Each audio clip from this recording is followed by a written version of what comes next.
This world is rotten. Humanity long lost its place as the crown of creation, decimated to nothing but a faint echo of their former glory by the endless assault of aragami. There is nothing that can stop these monsters, nothing, apart from the God Eaters. Genetically altered super soldiers, wielding weapons infused with the very same cells that make up their foes.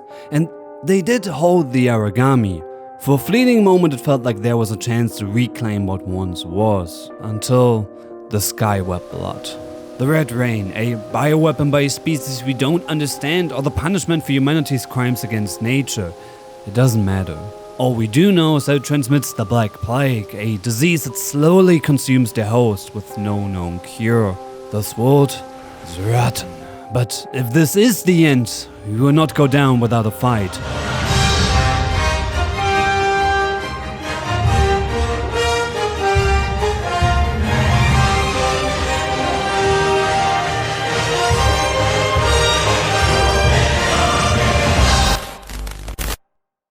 God Eater 2 Rage Burst is a game that switches between humanity's desperate struggle for survival and between large-scale human experiments and the worst sandwich imaginable, between fighting a fallen angel to stop the apocalypse and a guy talking about his love for knee socks, which, you know what, that's fair. Knee socks truly are God's gift to humanity. What convinced me to make a video on the game wasn't the crazy story, the insane soundtrack, or even the fast-paced gameplay. No, it was about 5 hours into the game when out of nowhere it hit me with the military propaganda Hatsune Miku.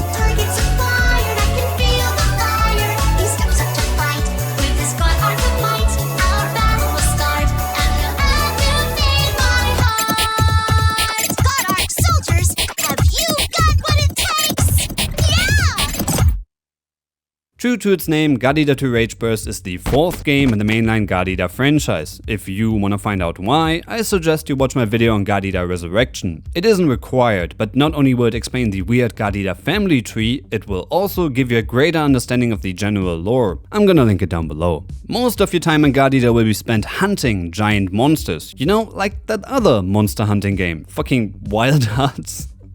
Did that ever get fixed, by the way? It looked really interesting. Hunting these monsters is extremely ADHD coded, with short missions and the ability to use your weapon as a giant fidget toy. After defeating a monster, you can carve them up and use their remains to upgrade your weapons. I don't know why, but something about this gameplay loop triggers a primal part of my brain. I love going just full caveman, smashing a mammoth to death with a fucking rock and using its bones to craft a sick knife, which is good because this is where we will spend most of your time in the game. Actually, no, that's a lie. Most of your time will be spent talking to the various NPCs in the hub area, looking for crumbs of lore, like a FromSoft YouTuber furiously expanding his Elden Ring feed compilation. Which brings us to the story. Contrary to the Monster Hunter games of the time, this game actually has a story. Or rather 2 main stories, which will be drip-fed to you in between the 160 main missions. Yes, that's right.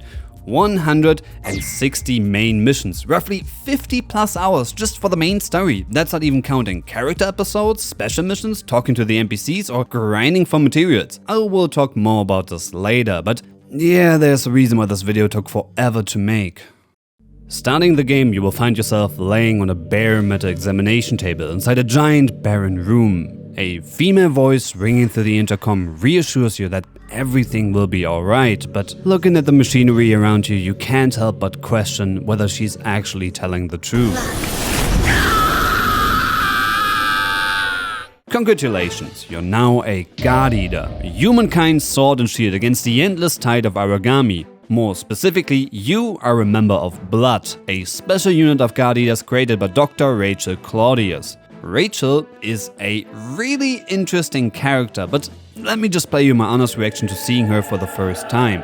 The restless god sings, my child, at the rise of a new mythology. Such a sweet symphony, and its prelude shall begin with thee. She is so fucking evil. Shout out to Cindy Robinson for absolutely crushing it as a voice actress. She's constantly switching between genuinely caring, completely patronizing, and absolutely cruel. Her performance really makes me want to punch a girl in a wheelchair. Please don't take that out of context. Welcome to Friar, This is the new hub area of the game. Think of it as Howard's Moving Castle if it was run by Dick Cheney. If you played the first game, this will feel very familiar, with one notable exception. They gentrified the homeless guy and replaced him with a fucking vending machine. Hey people. Here you will spend the next couple of hours getting to know all the members of Blood. Like Nana, representing one of my favorite video game tropes, a small girl with a big hammer. Hello! Romeo, kind-hearted but also kinda stupid. Julius, the young and talented leader of Blood. Don't worry about the funny red egg he's carrying around. Gilbert, a veteran guard eater from the only place that hates the English more than us Germans. Scotland. Just kidding, I love the British. It is fucking minging. And finally, Ciel. I think she would really enjoy Factorio. You will also get to meet Juno, a Japanese pop idol who's gonna be crucial to the plot, but we'll get to that. Each of these characters has their own arc as part of the overall storyline, where you learn more about their past and who they are. Gilbert's is by far my favorite one, dealing with guilt, forgiveness and closure. So now that we've developed a bond with all these different characters, I can't wait to see their journey throughout the game, watch them grow and develop. Romeo fucking dies. Also, Julius managed to contract the Black Plague, and even though he's extremely powerful, this will mean certain death at some point. Facing not only his own mortality, but also the death of his close friend, Julius is convinced by Dr. Rachel to help her train the Gardark soldiers, basically robot guard eaters. This way, even after he's gone, he will be able to protect those that are close to him. With that, the remaining Blood members get permanently transferred to the Fenrir Far East branch. Both Romeo's loss and Julius' departure from Blood have been painful, but it seems like the additional training for the Gardark soldiers has been paying off. They've become extremely powerful, surpassing even the average guard eater, a huge success for Rachel and Leia, the head researchers on the project. Also, while the Black Plague still remains fatal, Friar at least agreed to take in patients for treatment. Things are finally looking up. But something doesn't feel quite right. The number of patients going to Friar is rising, but trying to contact any of them results in nothing. Friar is also not allowing any visitors, which makes sense if you want to quarantine the sick, but they also haven't received any medication since they closed off. This doesn't sound like they're treating them. Well, still thinking about Friar, you receive a message from Dr. Leia. The message is short, only containing 2 words. Help me. After fighting your way through a horde of aragami, you find the injured Dr. Leia in the abandoned city. She's requesting asylum in the Far East branch and tells you not to contact Friar. That's because Rachel and Julius have taken over the base using the Gardark soldiers. Also, well, she doesn't know exactly what is going on. She suspects that the victims of the Black Plague are somehow used to control these soldiers. You can't let something like this happen, and so the plan is clear. Raid Friar and rescue the plague victims. This part actually had me hyped as fuck. Not only going into Friar, but actually fighting a non-aragami enemy for the first time. That's really cool. I'm a bit confused why they decided to bring Juno though. What is an idol doing on a hostage rescue mission? Anyway, Juno touches a child. No, not like that. She rescues one of the plague victims and is promptly infected with the Black Plague herself. Now, stay with me. I'm skipping a bit forward here and this is gonna get complicated. As it turns out, the Black Plague is actually meant to transform the host into a singularity that will trigger an apocalypse to reset the world. Think of it as Earth's immune system trying to get rid of an infection. All the people dying are just incompatible, but there are 2 people who seem to be compatible. The first is Juno, because idols truly are God's strongest soldiers. The other one is Julius. You will rise like the sun and burn this world. What are you talking about?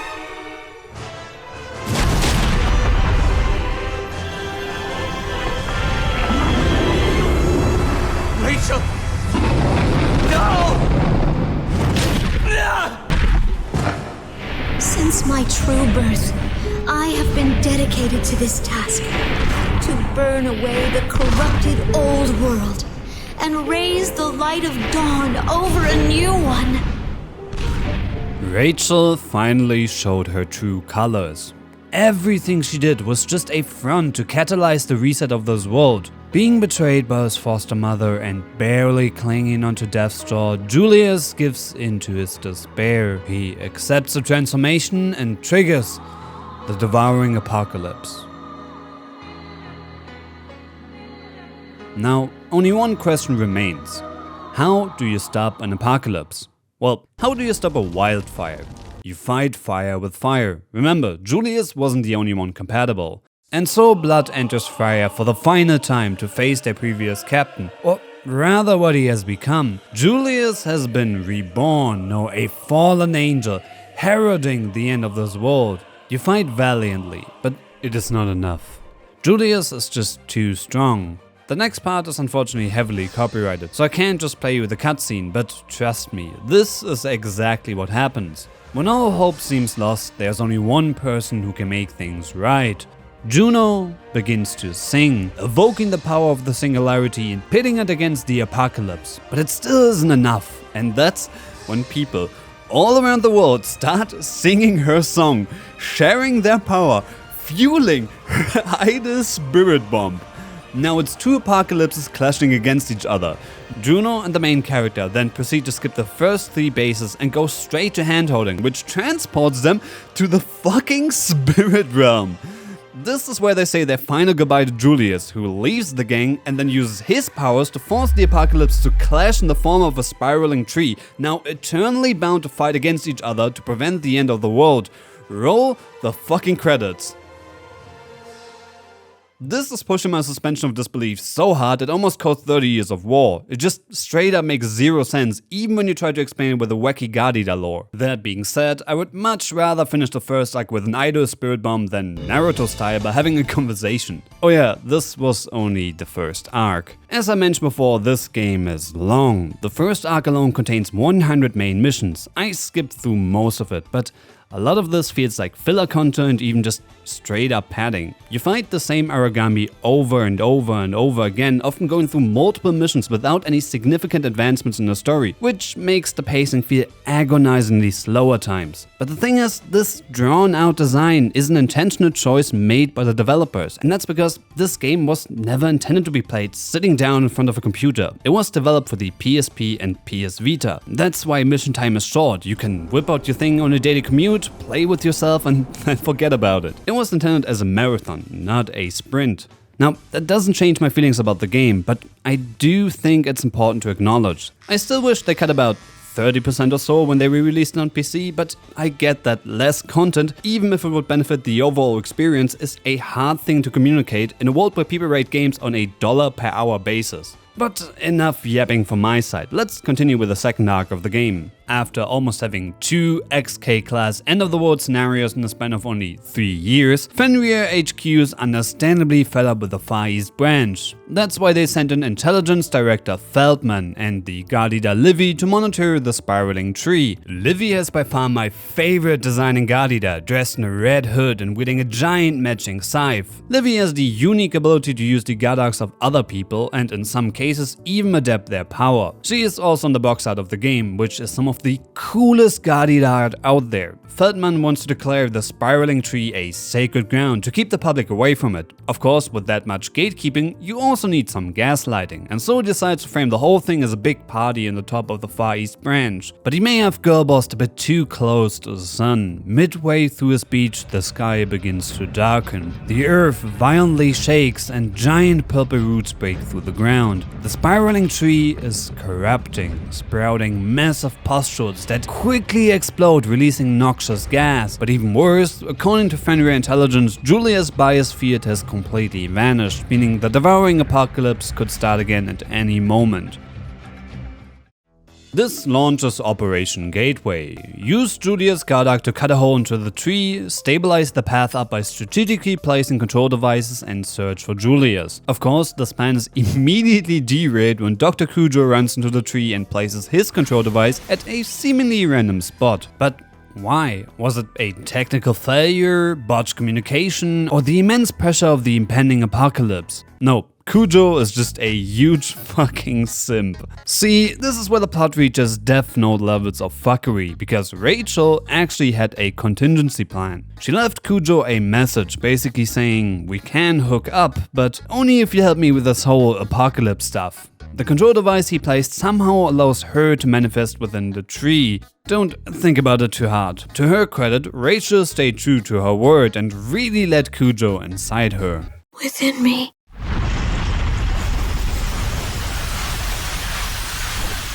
Arriving at the upper canopy, Blood faces off against the Einherjar, an aberrant version of Julia's aragami form, which feels like an appropriate moment to completely derail this video and talk about the new aragami designs. You can divide them into roughly 3 main categories: new aragami, science, and aberrants. Most of the new aragami are fine. Look, I'm not gonna go crazy about the crocodile with a turban on its back, but there are some bangers. The Demiurge, a strange aragami donning an eerie looking human face. You can actually break that face to reveal its true gold-like visage beneath. The World Opener, one of my favorite designs by far. The floating swords, the royal robe, the impaled Julius actually being part of the aragami, just absolute peak. I want to give a special shout out to the Gawain, not for its design, but for being one of the worst monsters in the entire game. I fucking hate this thing. The second category, science, are complex reskins that also possess a unique ability. By far my favorite is the Nyx Alpha. I mean, just look at that parallax effect. How cool is that? That particular monster also has some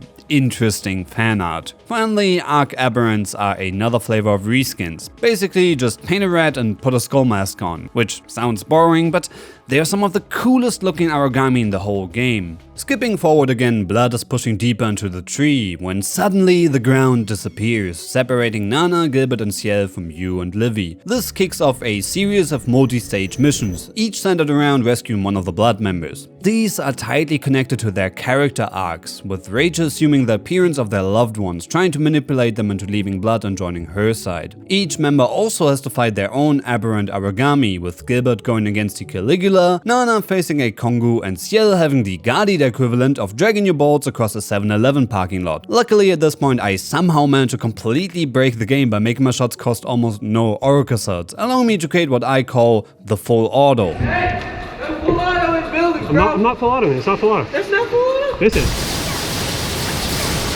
With Blood now reunited, it is time to ascend the spiraling tree for a final time. Arriving at the tree's crown, you find Julius, still surrounded by a protective cocoon, almost resembling an amniotic sac. Before you can do anything, Rachel appears from the shadow holding a final monologue. Together, Julius and I will see my spiral tree bear fruit. We need little else.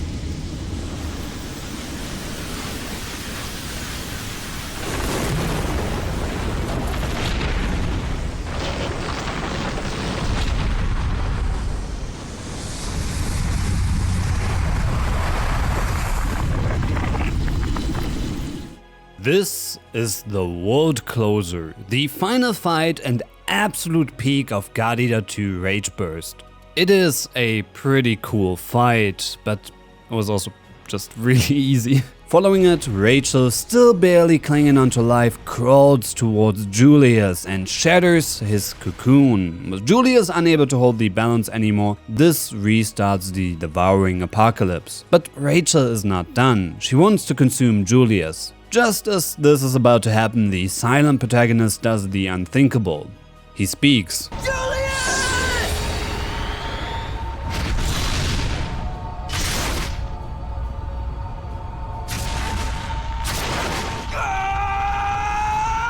Rachel is finally defeated for good, but the damage is done. The apocalypse restarted, and this time we don't have an idol to save the world. Instead, all the Blood members focus their energy into Romeo's Gardak, unleashing a gigantic explosion, completely and utterly razing the surrounding area to the ground.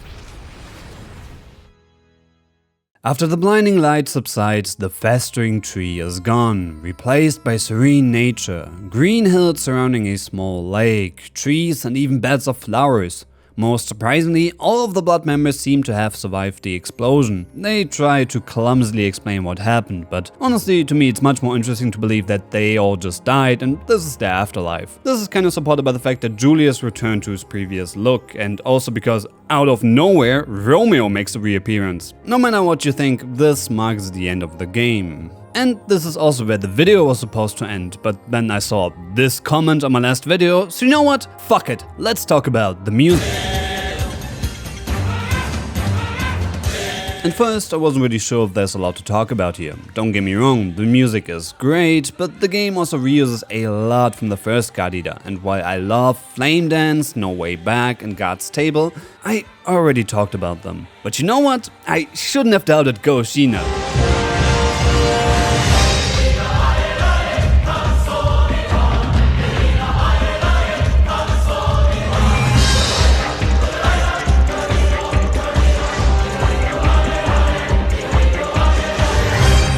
Compared to the first game, God Eater 2 leans heavily on epic orchestral pieces, often making use of choirs. This results in some fantastic tracks, but it also sacrifices some of the variety. I still really enjoy the new music, and combined with the reused tracks it forms a fairly diverse soundtrack. I want to give a special shout out to Afterglow, the song playing during the fight with Julius. Not only is it incredibly bold to make the song that plays during the climax of your game piano only, but somehow they managed to pull it off. This is probably my favorite song in God Eater 2.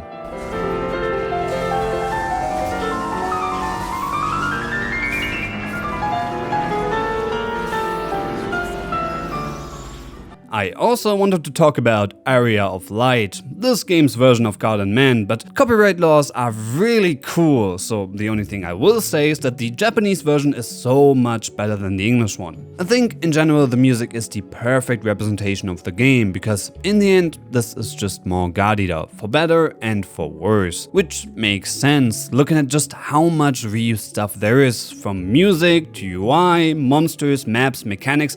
God Eater 2 often feels more like a DLC than its own standalone game. That's why I focused so much more on the story this time. That, and I also really wanted to show just how insane it is. Don't get me wrong, there's a lot of good stuff in the game. Blood Arts and Blood Rage are great additions to the combat. The music, while not quite reaching the heights of the first game, is still awesome, and Rage is an extremely enjoyable villain. The thing is, given how long the game is, I'm not sure if it's worth the payoff for most people.